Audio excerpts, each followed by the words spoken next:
hello' students মই ৰিহান আৰু আজিৰ এই ভিডিঅ'ত মই তোমালোকক ক্লাছ 5ৰ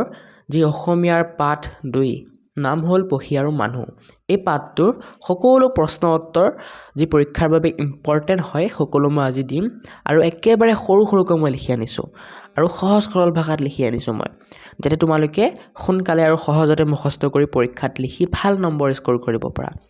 সেয়েহে ভিডিঅ'টো শেষলৈকে চাই থাকিবা ঠিক আছে এতিয়া মই আশা কৰোঁ তোমালোকে এই পাঠটো পঢ়িলা বহুত ধুনীয়া এটা পাঠ হয় পাঠটো পঢ়িবা পঢ়াৰ পিছত তোমালোকে এই কুৱেশ্যন আনচাৰখিনি কৰিলে বুজি পাবা এতিয়া প্ৰথমে আমি উত্তৰ দিয়াৰ এই কুৱেশ্যন আনচাৰখিনি কৰোঁ আহা এই উত্তৰ দিয়াৰ ক খ গ ঘ ঙ গোটেইখিনি বহুত ইম্পৰ্টেণ্ট হয় পৰীক্ষাত আহে ঠিক আছে 100% আহিব ইয়াৰ পৰা গতিকে এইখিনি ভালকৈ পঢ়িবা প্ৰথমে আমি এইখিনি চাম এতিয়া ক প্ৰশ্নটো কৈছে আমাক সৰ্বধনু কেনেকুৱা প্ৰকৃতিৰ ৰজা আছিল উত্তৰ কি হ'ব উত্তৰ হ'ব সৰ্বধনু চিকাৰ প্ৰিয় প্ৰকৃতিৰ ৰজা আছিল এতিয়া যাক এই ক নম্বৰ উত্তৰটো সৰুকৈ লাগে উত্তৰ বুলি লিখি অকল চিকাৰ প্ৰিয় লিখি দাঢ়ি দি দিলেই হৈ যাব ঠিক আছে আৰু যাক ডাঙৰকৈ আৰু একদম ধুনীয়াকৈ লাগে সিহঁতে গোটেইখিনি একদম ছেইম লিখিবা মই যেনেকৈ লিখিছোঁ সৰুকৈ লগাবোৰক অকল উত্তৰ বুলি লিখি এই দাঁত কালাৰ কৰাখিনি লিখি দাঢ়ি দি দিলেই হৈ যাব মোৰ অকণ চৰ্দি হৈছে গতিকে মাতটো অকণমান দিগদাৰ পাব পৰা এডজাষ্ট কৰিবা ঠিক আছে খ নম্বৰ সৰ্বধনু ৰজাৰ প্ৰিয় খাদ্য কি আছিল উত্তৰ লিখিবা সৰ্বধনু ৰজাৰ প্ৰিয় খাদ্য চৰাইৰ মঙহ আছিল যাক এই উত্তৰটো খ নম্বৰ উত্তৰটো সৰুকৈ লাগে উত্তৰ বুলি লিখি চৰাইৰ মঙহ লিখি দাঢ়ি লিখি দিবা হৈ যাব মঙহ মানে বুজি পাইছা মাংস ঠিক আছে গ নম্বৰ সাধুটোত মানুহৰ উপকাৰী প্ৰাণী বুলি কাক কোৱা হৈছে উত্তৰ বুলি লিখিবা সাধুটোত মানুহৰ উপকাৰী প্ৰাণী বুলি চৰাইক কোৱা হৈছে যাক এই উত্তৰটো সৰুকৈ লাগে উত্তৰ বুলি লিখি চৰাইক লিখি দাঢ়ি দি দিলেই হৈ যাব অ'কে ঘ নম্বৰ মধুকৰে বিয়া কৰোৱা ছোৱালীজনীৰ নাম কি উত্তৰ লিখিবা মধুকৰে বিয়া কৰোৱা ছোৱালীজনীৰ নাম মাধৱী ঠিক আছে যাক সৰুকৈ লাগে ঘ নম্বৰ উত্তৰটো উত্তৰ বুলি লিখি মাধৱী লিখি দাঢ়ি দি দিলেই হৈ যাব বাকীবোৰ লিখিব নালাগে ঙ নম্বৰ মধুকৰে ৰজাক ৰাইজৰ মংগলৰ বাবে কি কৰিবলৈ উপদেশ দিছিল উত্তৰ লিখিবা মধুকৰে ৰজাক ৰাইজৰ মংগলৰ বাবে চৰাইৰ চিকাৰ কৰা এৰিবলৈ উপদেশ দিছিল যাক ঙ নম্বৰ উত্তৰটো সৰুকৈ লাগে তোমালোকে অকল উত্তৰ বুলি লিখি চৰাই চিকাৰ কৰা এৰিবলৈ লিখি দাঢ়ি দি দিলেই হৈ যাব ঠিক আছে এতিয়া আমাৰ ইয়াত ঙ নম্বৰলৈকে আছিল আৰু ঙ নম্বৰলৈকে আমাৰ হৈ গ'ল গোটেইকেইটা ইম্পৰ্টেণ্ট হয় বাৰে বাৰে কৈছোঁ ভালকৈ চাবা এতিয়া এই ভিডিঅ'টো মোৰ তোমালোকৰ দুই প্ৰকাৰৰ ষ্টুডেণ্টে চাই আছা এক প্ৰকাৰৰ ষ্টুডেণ্ট হ'ল যোনে মানে গোটেই 50-50 আনিবলৈ চেষ্টা কৰে পৰীক্ষাত বা 100ৰ ভিতৰত 100 আনিবলৈ চেষ্টা কৰে আৰু এক প্ৰকাৰৰ ষ্টুডেণ্ট হ'ল যোনে অকল পাছ কৰিম বুলি পঢ়ি আছে মানে যেনে তেনে পঢ়ি আছে আৰু এই যেনে তেনে পঢ়া ষ্টুডেণ্ট বিধৰ মানে যিটো গ্ৰুপ সেইটোক আমি কি বুলি কওঁ এভাৰেজ ষ্টুডেণ্ট বুলি কওঁ আৰু যোনে ভালকৈ পঢ়ি আছে তাক আমি কি বুলি কওঁ টপাৰ বুলি কওঁ এতিয়া মই যে এইখিনি যে ক'লোঁ এইখিনি যে প্ৰশ্ন উত্তৰ দিলোঁ এইখিনি এভাৰেজ আৰু টপাৰ দুটা ষ্টুডেণ্টে চাবা চবৰ কাৰণে ইম্পৰ্টেণ্ট ঠিক আছে এতিয়া তোমালোকৰ যোনবোৰ এভাৰেজ ষ্টুডেণ্ট সেইবোৰেতো ডাঙৰ কুৱেশ্যন আনচাৰবোৰ মুখস্থ কৰিব টান পোৱা হয় গতিকে এই ক আৰু খটো ডাঙৰ আছে কিন্তু ঠিক আছে তোমালোকে যদি পাৰা কৰিবা নোৱাৰিলে নালাগে কিন্তু টপাৰবোৰেতো চব কৰিব লাগিব মই এই ভিডিঅ'ত যি দি আছোঁ টপাৰবোৰে চব কৰিবা ঠিক আছে এতিয়া আহা আমি কোনে কাক কেতিয়া আৰু কিয় কৈছিল বহলাই লিখাৰ ক খ চাই লওঁ ক নম্বৰ প্ৰশ্নটো দিছে আচলতে চৰাইবোৰ খেতিয়কৰ পৰম বন্ধু গতিকে প্ৰজাৰ মংগলৰ বাবে আপুনি চৰাই চিকাৰ কৰিবলৈ এৰি পেলাওক ঠিক আছে এনেকৈ দিছে এতিয়া কোনে কৈছিলে কথাষাৰ মধুকৰে কৈছিল ঠিক আছে কাক কৈছিল ৰজা সৰ্বধনুক কৈছিল কেতিয়া কৈছিল যেতিয়া তেওঁ চৰাই চিকাৰ কৰিছিল ঠিক আছে কিয় কৈছিল এতিয়া এইটো উত্তৰটো কি হ'ব কাৰণ চৰাইবোৰে কীট পতংগ খাই খেতি বাতি ৰক্ষা কৰে যিটো ৰাইজৰ মংগলৰ বাবে উপকাৰী সেইকাৰণে কৈছিল হয় এতিয়া এভাৰেজ ষ্টুডেণ্টবোৰে যদি পাৰা তোমালোকে মুখস্থ কৰিবা ঠিক আছে ইম্পৰ্টেণ্ট হয় আহিব পাৰে পৰীক্ষাত কিন্তু খ নম্বৰ এই চৰাইজাক আপুনি লৈ যাওক ইহঁতক আপুনি নিজৰ সন্তানৰ দৰে লালন পালন কৰিব কোনে কৈছিল কথাষাৰ মধুকৰে কৈছিল কাক কৈছিল ৰজা সৰ্বধনুক কৈছিল কেতিয়া কৈছিল যেতিয়া সৰ্বধনু ভিক্ষা কৰি মধুকৰৰ ৰাজ্যত উপস্থিত হৈছিল কিয় কৈছিল কাৰণ চৰাইবোৰেহে সৰ্বধনুৰ ৰাজ্যৰ কীট-পতংগ নিয়ন্ত্ৰণ কৰি শস্য ৰক্ষা কৰিব পাৰিব সেইকাৰণে সো মই দিলোঁ উত্তৰটো তোমালোকে চাবা এতিয়া নেক্সট তোমালোকৰ এইখিনি আছে কাৰণ দৰ্শাই লিখা এইখিনিও ডাঙৰ ডাঙৰ আছে কিন্তু দেই গতিকে এভাৰেজ ষ্টুডেণ্টবোৰে যদি পাৰা লিখিবা পাৰা যদি মুখস্থ কৰিবা কিন্তু টপাৰবোৰেতো কৰিব লাগিবই আৰু এইখিনি ইম্পৰ্টেণ্ট আছে পৰীক্ষাত আহিব পাৰে সকলোতকৈ মষ্ট ইম্পৰ্টেণ্ট এইখিনি ভেৰি ভেৰি ইম্পৰ্টেণ্ট আৰু এইকেইটা তাতকৈ অকণ কম ইম্পৰ্টেণ্ট এতিয়া কাৰণ দৰ্শাই লিখাখিনি চাওঁ আহা পিছত আমি এইটো চাম এইটোত মই দি দিছোঁ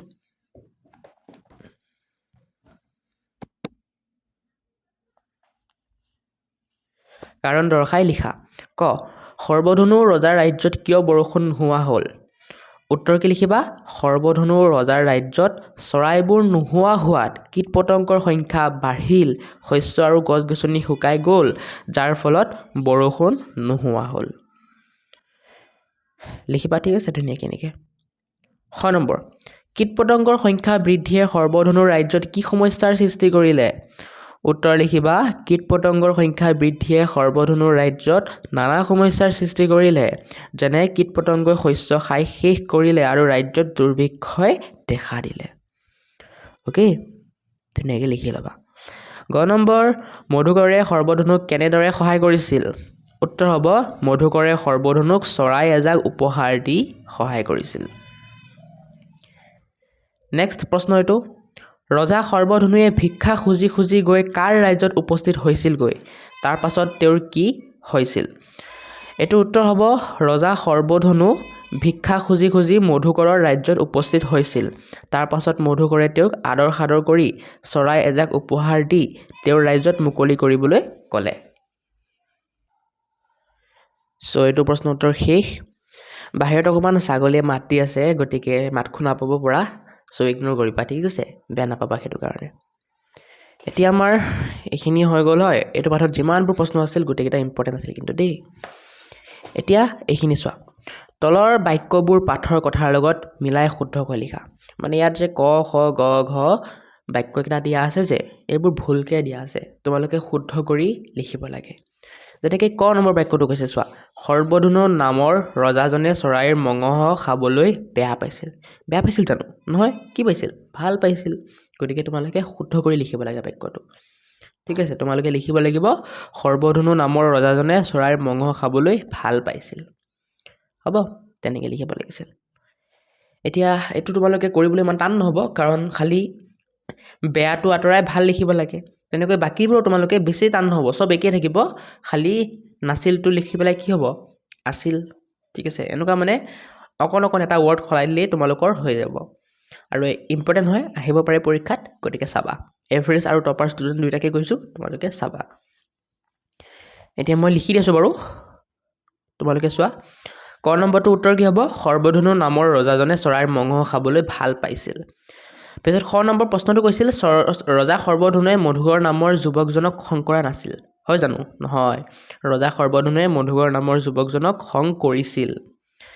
তেনেকৈ কীট পতংগবোৰে খেতি বাতি নষ্ট কৰে তাত নকৰে বুলি দিছিল ঠিক আছে তাত ৰক্ষা কৰে বুলি দিছিল প্ৰশ্নত কিন্তু উত্তৰটো হ'ব কীট পতংগবোৰে খেতি বাতি নষ্ট কৰে ঘ নম্বৰ ৰজা মধুকৰে সৰ্বধনু ৰজাক চিনি পাইছিল তাত প্ৰশ্নত কি দিছিল চিনি নাপালে বুলি দিছিল সেইটো ভুল উত্তৰটো কি হ'ব ৰজা মধুকৰে সৰ্বধনু ৰজাক চিনি পাইছিল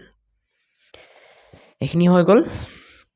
এতিয়া তোমালোকৰ এইখিনি আছে যুক্তাক্ষৰ ভাঙি পঢ়োৱা আৰু লিখোৱা চাবা যুক্তাক্ষৰ ভাঙা কিন্তু আহে পৰীক্ষাত ঠিক আছে ইম্পৰ্টেণ্ট হয়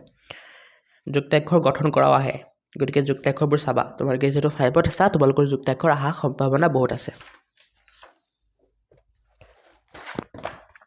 নেক্সট ইয়াত তোমালোকক এটা পেৰাগ্ৰাফ দিছে পঢ়োৱা আহা বুলি দি পঢ়িবা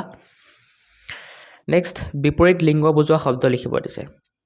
ৰজা ৰাণী ল'ৰা হ'লে কি হ'ব ছোৱালী বন্ধু হ'লে বান্ধৱী যুৱক যুৱতী দৰা কইনা হয় এইকেইটা বহুত ইম্পৰ্টেণ্ট ভেৰি ইম্পৰ্টেণ্ট পৰীক্ষাত আহিব ইয়াৰ পৰা তোমালোকে টপাৰ আৰু এভাৰেজ ষ্টুডেণ্ট যিয়ে নোহোৱা কিয় চাবা বহুত ইম্পৰ্টেণ্ট হয় এতিয়া তোমালোকে যদি মোৰ আখৰ ধৰা পোৱা নাই মই আকৌ ভালকৈ দেখাই দি আছোঁ ইয়াৰ পৰা চাই লিখি ল'বা এইটো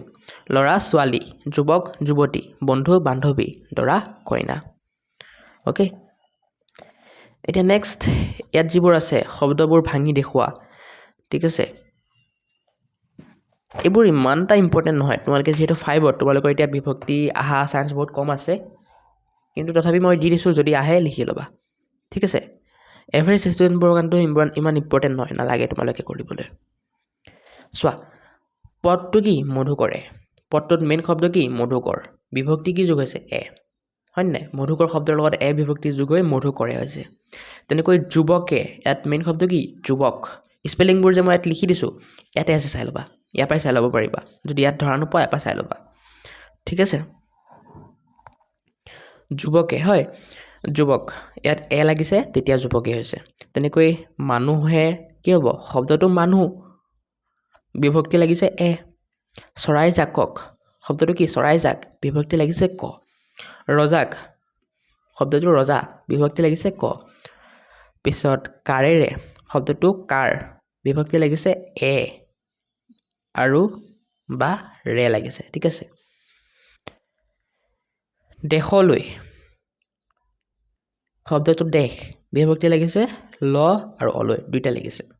ঠিক আছে